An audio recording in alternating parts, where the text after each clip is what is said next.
Donc bienvenue pour la Cité des Livres de la Fondation Jean Jaurès en partenariat avec Slate.fr. Donc un entretien vidéo diffusé sur le site de la Fondation et le site de Slate où nous demandons à un auteur de parler de son dernier ouvrage. Et nous recevons aujourd'hui Marion Fontaine, maître de conférence à l'Université d'Avignon, pour son livre Fin d'un monde ouvrier, Liévin 1974, publié aux éditions de l'École des hautes études en sciences sociales. Bonjour Marion Fontaine. Bonjour. Alors, votre livre aborde la catastrophe de Liévin, donc le 27 décembre 1974, une explosion de grisou dans une mine charbonnière qui fait 42 morts. Et vous dites dans votre livre que c'est un événement qui n'a pas pris, un événement qui a eu du mal à rester par rapport à d'autres moments symboliques des années 70. Comment vous expliquez ça ? Alors effectivement, ce qui m'a intéressé, l'une des choses qui m'a intéressée dans la catastrophe de Liévin, qui est l'une des catastrophes quand même les plus graves de l'histoire minière française, puisque 42 morts, ça en fait la catastrophe la plus grave depuis la Seconde Guerre mondiale et l'une des plus graves, même si elle n'atteint évidemment pas le niveau de la catastrophe de Courrières, qui en 1906 avait fait 1099 morts. Ce qui m'a intéressé, c'est le décalage entre l'importance numérique, enfin, en termes de nombre de victimes, et le fait qu'effectivement, sauf sur le moment, puisque il y a beaucoup de journaux télévisés sur l'époque, les obsèques des victimes sont télévisées en présence du Premier ministre de l'époque, Jacques Chirac. Sauf sur le moment, donc, cette catastrophe a été très vite oubliée, alors même que d'autres grands moments ouvriers des années 70 sont restés bien davantage dans les mémoires. Il suffit de penser, par exemple, au mouvement des horlogers de l'IP, qui, en 1973-1974, est resté comme un exemple d'autogestion ouvrière, à la grève des ouvrières du joint français en Bretagne. Donc les années 70 sont un grand moment de mouvement ouvrier, là, et on produit des mouvements ouvriers tout à fait marquants. Et Liévin, qui avait tout pourtant pour être un événement très marquant, parce qu'une catastrophe de cette importance ne peut et ne pouvait que soulever l'émotion, a produit une émotion qui finalement n'a pas été durable, ou du moins n'a pas été durable à l'échelle nationale. On peut donner plusieurs explications à cette situation. Je pense que la plus importante, c'est que la grève, enfin la catastrophe plutôt, se produit à un moment où le monde minier, le monde des ouvriers du charbon, est déjà très largement en voie de disparition. Les mines de charbon ont commencé en fait à décliner dès les années 1960, donc bien avant ce qu'on a coutume de dater le début de la crise économique, donc au milieu des années 70. Et déjà au milieu des années 70, notamment dans les mines du nord de la France, il y a de moins en moins de mineurs, de moins en moins de puits qui ferment. Et il est probable que le fait que Liévin n'ait pas entraîné une émotion durable vient aussi du fait qu'elle s'est déroulée dans un monde qui lui-même était en train de disparaître. C'est comme si finalement la catastrophe avait disparu en même temps que le monde ouvrier qui la portait et dont elle provenait. Et vous avez parlé du mouvement des ouvriers de l'IP, qu'on sait que c'est resté un événement symbolique de la deuxième gauche, de la gauche autogestionnaire des années 70. Est-ce qu'à l'inverse, on peut dire que Liévin, c'était un mouvement qui survenait dans un cadre archaïque, un cadre politique dépassé? Ça n'était pas forcément le cas. Alors c'est vrai que les années 60-70 ont beaucoup opposé, ont beaucoup fait des mineurs une espèce d'archétype de la première gauche, de la gauche de la CGT du Parti communiste. Et c'est vrai que ce sont les partis les plus implantés, et au moins pour la CGT, le syndicat de très loin le plus implanté, alors que d'autres mouvements ouvriers comme ceux de l'IP paraissaient davantage être du côté de la CFDT, du côté donc d'une deuxième gauche plus moderne. Mais en réalité, quand vous regardez Liévin, on s'aperçoit que à Liévin, il y a beaucoup de représentants de l'extrême, enfin, il y a des représentants de l'extrême gauche post-68. Il y a une petite poignée de militants maoïstes qui essaient de faire de Liévin un événement. Et il y a une CFDT des mineurs qui, pour être très minoritaire, n'en essaie pas moins, elle, de tirer finalement la catastrophe de Liévin vers des enjeux qui ne sont pas simplement des enjeux du passé, des enjeux à la germinale, j'ai envie de dire, mais des enjeux très présents, notamment ceux liés à la santé et à la sécurité au travail. Mais sans doute était-il trop petit, trop minoritaire, et une fois encore, je le répète, le monde minier était devenu trop faible pour que ce genre de mouvement accroche. Mais je pense que Liévin tend plutôt à montrer que finalement les frontières qu'on a tendance à mettre entre la première et la deuxième gauche, entre la CGT et la CFDT, dans des cadres concrets, dans le cadre d'événements concrets, peuvent être un peu plus complexes que ce qu'on dit parfois. Et ces mouvements maoïstes dont vous parlez, qui investissent le terrain de Liévin, qu'est-ce qu'ils voient dans l'événement qui rentre dans leur vision du monde, dans leur cadre de pensée? Ah bah, les mouvements maoïstes sont arrivés en fait dans le bassin minier du Nord à la fin des années 60. Là aussi, enfin, ils ne sont pas seulement restés à Paris, ils n'ont même pas simplement occupé Sochaux, Boulogne-Billancourt, mais ils arrivent dans le bassin minier parce que quoi qu'ils en disent et quelle que soit la détestation qu'ils portent au Parti communiste, ils partagent au moins avec le Parti communiste cette manière de voir les mineurs comme une espèce d'archétype de héros du prolétariat, à la fois le héros conquérant, celui des grandes grèves, celui des grands mouvements sociaux, celui des grands progrès de la législation sociale, en même temps le héros souffrant, celui qui risque chaque jour sa vie au travail. Donc les mineurs, c'est en quelque sorte le héros suprême, y compris pour cette petite extrême gauche maoïste qui arrive attirée dans le bassin, justement attirée moins par des faits finalement que par un mythe.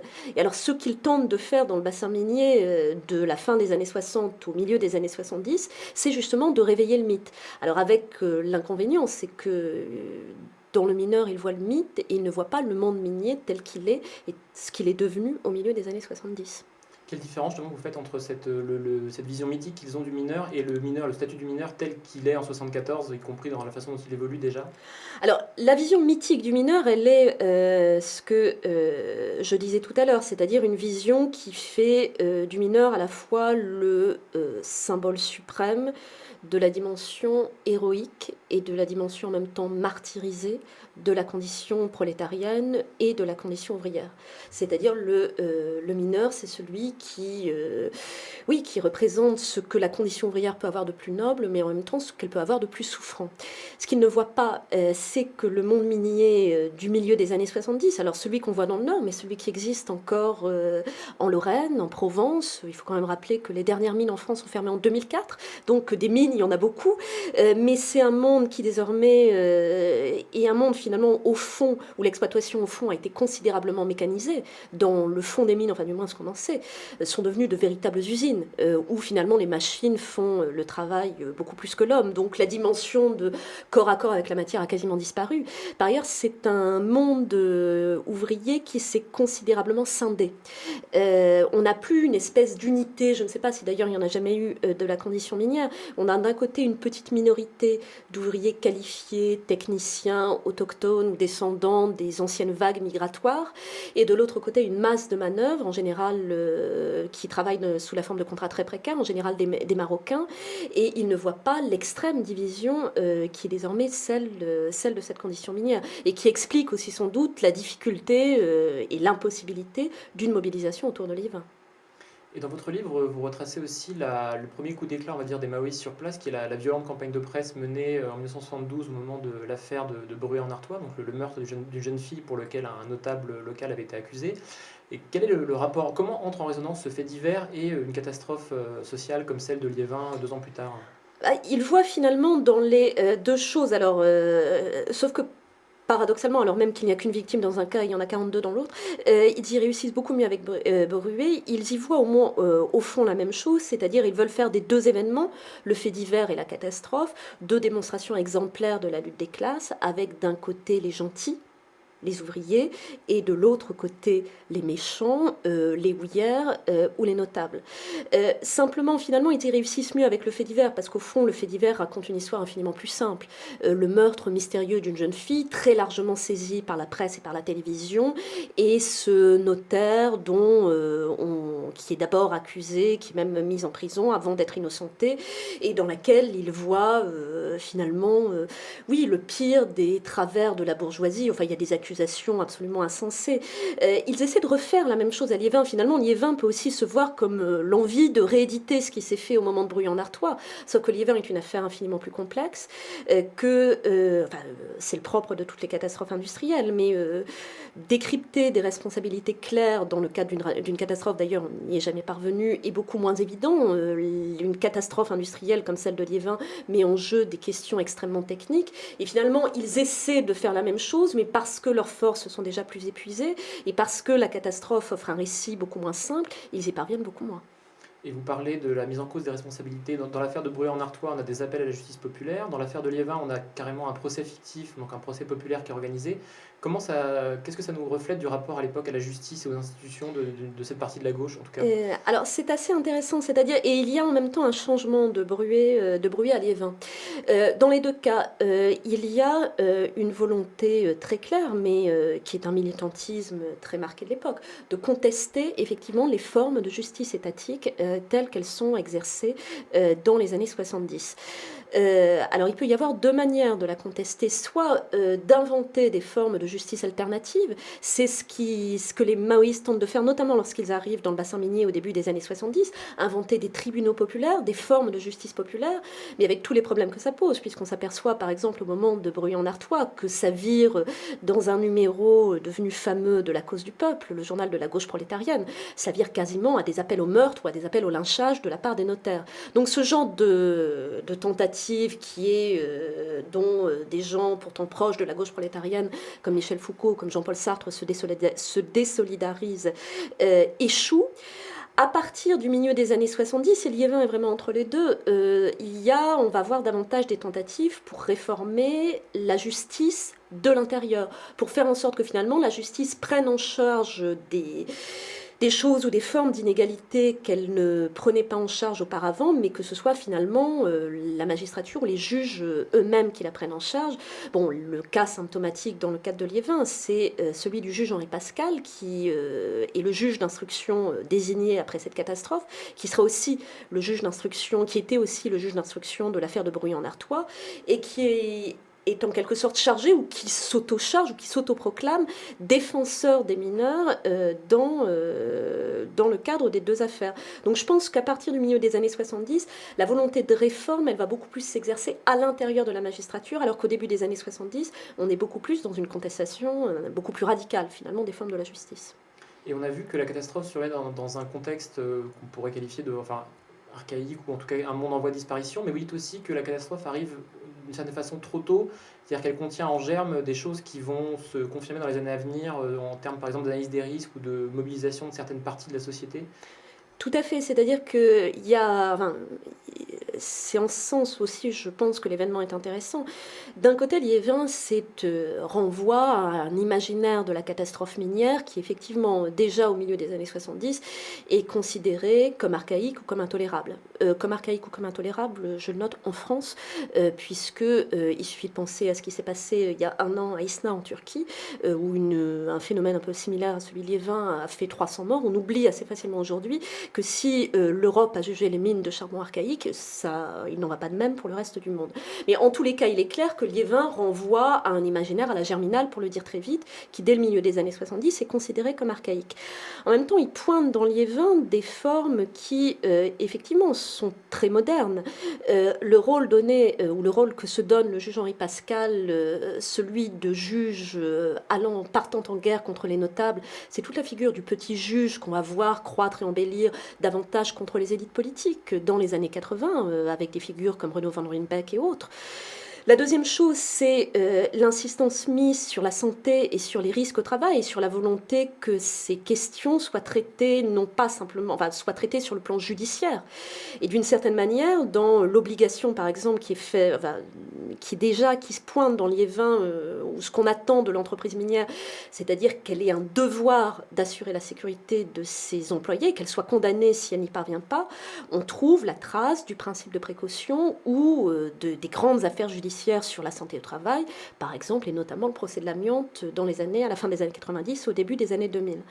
Troisième chose, enfin, je crois que ce qu'on voit émerger dans Liévin, dans un certain nombre d'associations de proches de victimes qui se mettent en place dans les mois qui suivent la catastrophe, c'est la montée en puissance de la figure de la victime et des associations de victimes. C'est-à-dire qu'on voit bien, alors c'est encore très ténue à Liévin, mais ça s'annonce déjà, que finalement les collectifs qui se forment moins sur la base d'une identité ouvrière que sur la base d'une identité de victime et sur la volonté de faire reconnaître leur souffrance vis-à-vis notamment de la justice. Et là, on est dans une forme qui est extrêmement moderne. Donc Liévin est finalement cet événement intéressant qui renvoie à la fois à tout un imaginaire industriel qui est en train de s'éteindre ou qui commence à s'éteindre dans les années 70 et en même temps renvoie à toute une manière de traiter le travail, la santé, l'industrie, puisque on continue à parler d'industrie, qui, je pense, sont appelés à un bel avenir. Et si on se projette aussi dans l'après-Liévin, il y a l'enjeu de la commémoration historique. Donc en 1994, François Mitterrand se rend à Liévin pour les 20 ans de la catastrophe. En décembre 2014, c'était le tour de Manuel Valls. Comment est-ce que les acteurs politiques, et la gauche en particulier, ont investi cette catastrophe? Alors de manière très différente que selon qu'on se place sur le plan local ou sur le plan national. Sur le plan local et jusqu'à aujourd'hui, Liévin, la catastrophe de Liévin est commémorée chaque année dans la ville comme une espèce de manière de rappeler, au-delà du souvenir de la catastrophe, cet héritage minier qui reste dans l'ancien bassin charbonnier du Nord et du Pas-de-Calais encore très présent, sans que, je pense, on sache toujours très bien quoi faire de cet héritage minier, ni comment le gérer au mieux. Donc il y a une présence encore relativement forte sur le plan local. Ça rentre aussi dans une dynamique de patrimonialisation de l'héritage minier, dont l'inscription du bassin minier du Nord et du Pas-de-Calais au patrimoine mondial de l'UNESCO il y a 2 ans témoigne aussi. Alors sur le plan national, le souvenir de Liévin est beaucoup plus sporadique. Je pense qu'à certains moments, et du moins dans les 2 derniers cas où il y a eu présence de représentants de la nation à cette commémoration, c'est une manière, alors là aussi avec un certain malaise, parce que je pense que c'est une question que nous n'avons toujours pas réglée collectivement aujourd'hui, une manière de reconvoquer, et notamment pour le Parti socialiste et pour les représentants socialistes, l'héritage ouvrier de la gauche. Alors François Mitterrand le fait en 1994, la scène est rendue, et d'ailleurs est très joliment rendue dans le film de Robert Guédiguian, Le Promeneur du Champ de Mars. On voit un François Mitterrand dont, enfin, on ne peut pas dire que les 2 septennats de François Mitterrand étaient tout à fait consacrés à ce qu'il dit à Liévin. Liévin, où son discours est un hymne à la condition ouvrière et à l'ancrage ouvrier que doit à ses yeux conserver le Parti socialiste. D'une certaine manière, Manuel Valls, alors avec des raisons différentes et dans un contexte évidemment tout à fait différent, a dit à peu près la même chose le 27 décembre 2014, c'est-à-dire qu'à rappeler l'importance de l'héritage ouvrier, de l'histoire ouvrière, à la fois dans l'histoire de la nation. Il est vrai que, effectivement, sans charbon, il n'y aurait pas eu d'industrialisation, et en même temps pour l'histoire de la gauche. Alors, toute la question est, à mon sens, de savoir, au-delà de ces actes un peu rituels et un peu obligés, effectivement, je pense que réfléchir dans une société qui ne sait pas elle-même si elle est industrielle, post-industrielle, si elle veut une industrie et quelle industrie elle veut, réfléchir à savoir quoi faire de l'héritage industriel et de l'héritage ouvrier me paraît une question importante, et pour la gauche, et je pense pour l'ensemble de la société française. Bien, ce sera le mot de la fin. Marion Fontaine, merci pour votre éclairage. Merci. Donc je rappelle le titre de votre livre, Fin d'un monde ouvrier, Liévin 1974, aux éditions de l'École des hautes études en sciences sociales. Donc c'était l'entretien vidéo de la Fondation Jean Jaurès en partenariat avec Slate. Au revoir. Au revoir.